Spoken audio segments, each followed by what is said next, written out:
दूसरा भाग शुरू करने जा रहे हैं।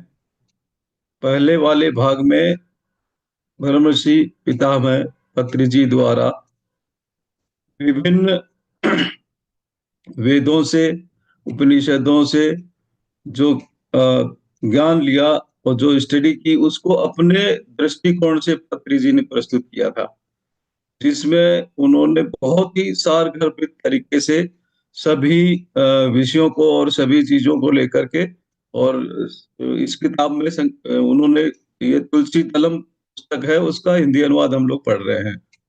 तो प्रथम भाग में ये किया, द्वितीय भाग की जो प्रस्तावना है वो इतनी सुंदर है कि उससे हमें तुलसी दल क्या है ये चीज हमको समझ में आएगी। तो हम दूसरे भाग की प्रस्तावना का आज स्वाध्याय करेंगे। खत्री जी 13 नवंबर 1994 को तिरुपति आध्यात्मिक संघ के सदस्यों के साथ तिरुपति से पीलेरू जा रहे थे। पीलेरू में ध्यान की कक्षा लेने के लिए उनके साथ मास्टर मिट्टा श्रीनिवासुलु, कांची रघुराम, शेखर, मुन्नुस्वामी, मैडम उदय लक्ष्मी उपस्थित थे। बस में यात्रा करते समय भाव तरंग शुरू हुई, क्योंकि मन तो चुप बैठता ही नहीं है। दुनिया में कई प्रकार के मत हैं। सब लोग कहते हैं हमारा मत अनोखा है। कुछ लोग अद्वैत मत के हैं, यानी ब्रह्म सत्यम जगन मिथ्या जीवो ब्रह्म नापर है। उनमें से कुछ लोग हमारी परंपरा कांची मठ की है ऐसा कहते हैं, और कुछ लोग कहते हैं कि हमारा संप्रदाय श्रृंगेरी है। अन्य लोग कहते हैं कि हमारा विशिष्टाद्वैत मत है। सगुणोपासना अर्थात उपासना ही हमारे लिए प्रधान है। अन्य लोगों का कहना है कि हमारा वैष्णव मत है। मतों में उत्कृष्ट श्री वैष्णव मत आदि विष्णु जी से संबंधित है। हमारा मार्ग पूर्ण प्रपत्ति का है ऐसा कुछ लोग कहते हैं। कुछ लोग कहते हैं हम मध्य हैं, जीव अलग और ब्रह्म अलग है। उनमें से कुछ लोग कहते हैं कि हम दक्षिणादि मत के हैं। उडुपी क्षेत्र सभी क्षेत्रों में पवित्र क्षेत्र है। कुछ लोगों का ऐसा कहना है कि हम श्री विद्या के उपासक हैं। सकल चराचर सृष्टि श्री चक्र में ही छिपी है, इसलिए इसकी उपासना ही सर्वश्रेष्ठ है। कुछ लोगों का कहना है कि हमारा तो अचल राजयोग है, उन्हें कुछ भी नहीं करना, जो है वह सब बाहर ही है। अपनी मूल स्थिति को पहचानने से इस शरीर का कुछ नहीं होता। कुछ लोग कहते हैं कि हमारा मत ओरिजिनल रोमन कैथोलिक है। नहीं नहीं, हम प्रोटेस्टेंट्स हैं। कुछ लोग कहते हैं कि हम मैरी माता और जीसस से प्रधान हैं। कुछ लोग कहते हैं कि हम यहूदी हैं। पुराना टेस्टमेंट ही हमारे लिए प्रमाण है। यहोवा एकमात्र भगवान है। कुछ लोग कहते हैं कि हम जैन हैं। उनमें कुछ लोग कहते हैं कि हम श्वेतांबरधारी हैं। कुछ लोग कहते हैं नहीं नहीं, श्वेतांबर की स्थिति नीची है, हम दिगंबर हैं। कुछ लोग कहते हैं हमारा मत वीर शैव है, हम लिंगायत हैं। सभी काल में लिंग धारण करना अनिवार्य है। परम शिव को छोड़कर अन्य देवताओं की हमें आवश्यकता नहीं है। कुछ लोग कहते हैं कि हम सिख हैं, गुरु ग्रंथ की पूजा ही हमारे लिए शरणदायक है। कुछ लोग कहते हैं हमारा इस्लाम मत है, उसमें भी हम शिया संप्रदाय हैं और सुन्नी हैं। कुछ लोगों का कहना है कि हम अहमदिये हैं। कुछ लोग तो कहते हैं कि कुल देवता के आराधक है, हमें अपने ग्राम देवता के अलावा कुछ नहीं चाहिए, प्राणी बलि ही हमारे लिए मुख्य है। कुछ लोग कहते हैं कि हमारे कुल देवता वेंकटेश्वर स्वामी हैं। वे कलयुग के देव हैं, वे ही सबको देखते हैं, वे ही दाता हैं। हम अपने केस उन्हें समर्पित करते हैं। कुछ लोग कहते हैं हमारा गायत्री परिवार है। ओम भूर्भुवः स्वः मंत्र ही सर्वभाग्य कारिणी है। कुछ लोग कहते हैं हमारे आर्य समाज है, जो भी सत्य है वह वेदों में कहा गया है, केवल वेद ही श्रुति प्रमाण है। कुछ लोग कहते हैं हमारा मास्टर सीवीवी योग है, उनके मंत्र जपने से कुंडलिनी जागृत होती है। कुछ लोग कहते हैं हमारी तो योगदा सत्संग सोसाइटी है, बाबा जी लाहिड़ी महाशय, युक्तेश्वर जी और योगानंद गुरु परंपरा ही हमारे लिए पूजनीय है। नए तरह के मंत्रों के माध्यम से हम भावातीत स्थिति प्राप्त करते हैं। महर्षि महेश योगी हमारे मार्गदर्शक हैं। कुछ लोग कहते हैं कि हमारा दत्त संप्रदाय है, अवधूत स्थिति परम स्थिति है, दत्त गुरु को हमारी शरणागति है। कुछ लोग कहते हैं हमारा मत भागवत है, हरे राम हरे कृष्णा महामंत्र का सदैव स्मरण करते रहते हैं, वही तारक मंत्र है। कुछ लोग कहते हैं कि हम निरहंकारी है, हमने सत्य को पा लिया है। कुछ लोग कहते हैं कि दिव्य ज्ञान समाज है, हमारे गुरुजी श्री स्वामी शिवानंद है, मानव सेवा ही माधव सेवा है, जप मंत्र और योग भी हमारे लिए प्रधान है। कुछ लोग कहते हैं हम अरविंद जी के मार्ग का अनुसरण करते हैं, हमारे पास सभी युगों का समन्वय है, सुपर माइंड धरती पर अवतरित करना ही हमारा लक्ष्य है। कुछ लोग कहते हैं हमारा रामचंद्र मिशन है, हमारे लिए हृदय पर ध्यान केंद्रित करना आवश्यक है। कुछ लोग कहते हैं कि हमारा सिद्ध योग है, हम श्री नित्यानंद श्री मुक्तानंद गुरु परंपरा से संबंधित है, शक्तिपात ही हमारे लिए शरण है। कुछ लोग कहते हैं हमारा प्रेम तत्व है, परम गुरु मेहर बाबा हमारे लिए आदर्श है। कुछ लोग कहते हैं रमन महर्षि कहते हैं वही अद्वैत है, उनकी किताबें अत्यंत श्रेष्ठ हैं, मैं कौन हूँ इस बात का सदैव चिंतन करते हैं।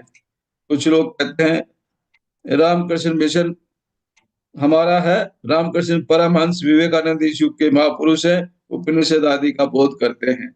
कुछ लोग कहते हैं हम तो राधा स्वामी सत्संग है, केवल कृष्ण ही एक परमात्मा स्वामी है, सभी राधा हैं यानी जीवात्मा है। कुछ लोग कहते हैं हमारा प्रजापति ब्रह्म कुमारी समाज है, ब्रह्मचर्य ही परम सत्य है, एक बिंदु पर ध्यान करना चाहिए, शिव बाबा ही इस लोक के परम गुरु हैं। कुछ लोग कहते हैं हम जिड्डू कृष्णमूर्ति का अनुसरण करते हैं, वे सब कुछ इच्छा रहित होकर दान करते हैं, उनकी किताबें पढ़ते हैं। कुछ लोग कहते हैं हम शिरडी साईं बाबा के अधीन है, आजन्मतर उनका भजन करना कर्तव्य है, सभी प्रकार की मुसीबतों से पार करने वाला, मोक्ष प्रदान करने वाला वही है। कुछ लोग कहते हैं हम अयप्पा स्वामी के भक्त हैं, उनकी ज्योति के दर्शन करके हम धन्य हो जाते हैं, प्रतिवर्ष शबरीमाला नियमित रूप से आते रहते हैं। इस लोग कई तरह से पूर्ण रूप से अपने अपने मतों में डूबे हैं, लेकिन इस Kurnool spiritual society, Tirupati, Anantapur, Guntakal, Proddatur, Uravakonda, Dharmavaram spiritual society, Pileru, Chittoor, Adoni, Adari, Hindupur, Tenali आदि पिरामिड ध्यान केंद्र के लोग भी हैं, और भी कई लोग, ये सभी किस मत से संबंधित हैं? दरअसल ये लोग किसी मत से संबंधित नहीं है, ये सबके अच्छे गुणों को ग्रहण करते हैं, इतना ही नहीं स्वयं सत्य के शोधन में निमग्न हो जाते हैं। फिर भी इनका पूर्ण मत कौन सा था, इनका पूर्ण तत्व कौन सा था? ऐसे विचार करते समय एक विचार चमक गया, इन सब का मत तुलसी दल है। हाँ, निश्चित रूप से सबका मत तुलसी दल है। एक कहानी कहते हैं पत्री जी, एक गांव में एक स्त्री रहती थी, उसको अचानक परम सत्य पर मोह हुआ, उसे तत्क्षण प्राप्त करने के लिए त्याग ही एकमात्र मार्ग है, ऐसा समझकर परम सत्य को तोड़ने हेतु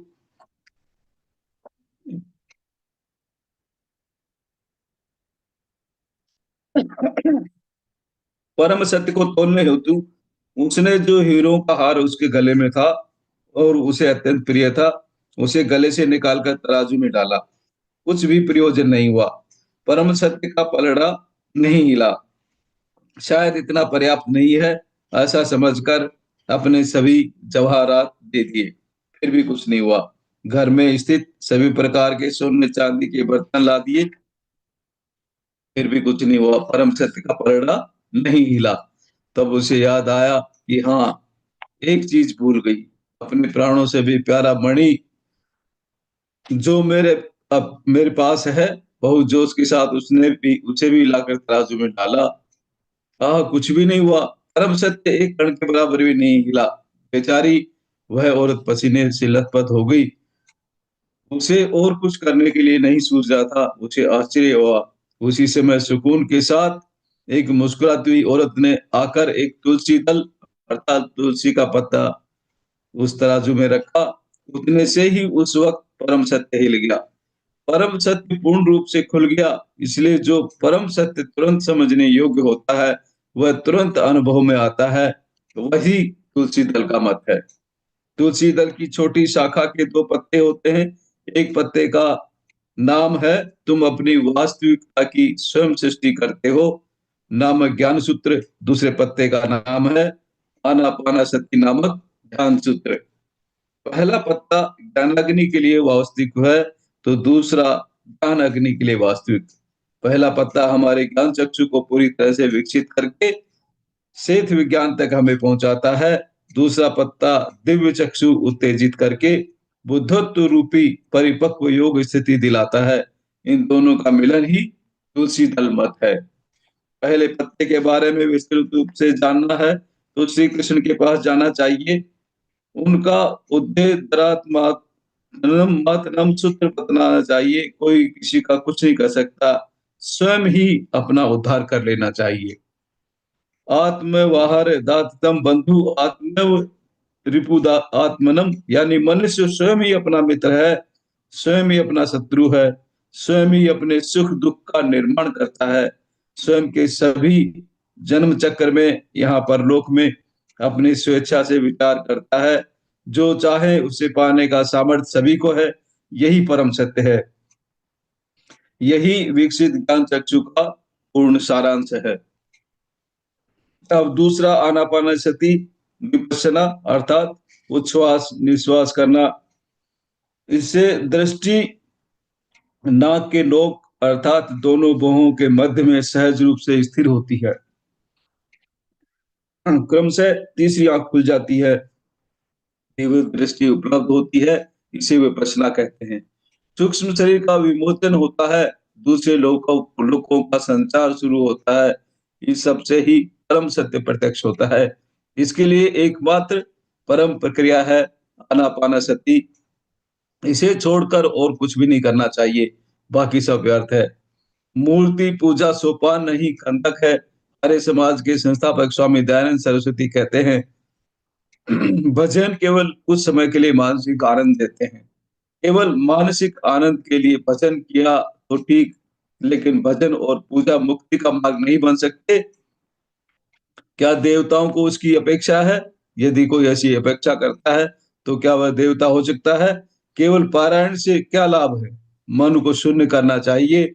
ज्ञान का मंथन, तीव्र योग साधना, तीर्थ यात्राओं को छोड़कर योगियों के पास और ज्ञानियों के पास जाना चाहिए।